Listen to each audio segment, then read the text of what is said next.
lot of experiments today, and up next, we're gonna destroy an entire village with a massive creeper explosion. And just for reference, a human-sized version looks like this.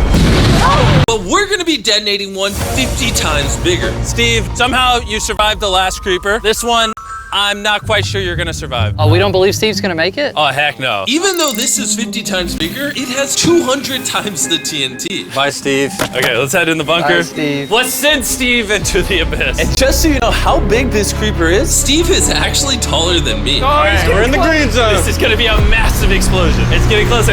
I'm scared.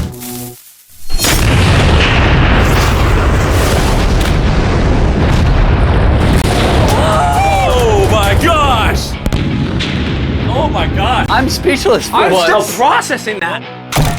That was insane. How are we allowed to do this? We live in a country called America. Go America. If you thought that was cool. Well, I got news for you. It's about to get a whole lot cooler.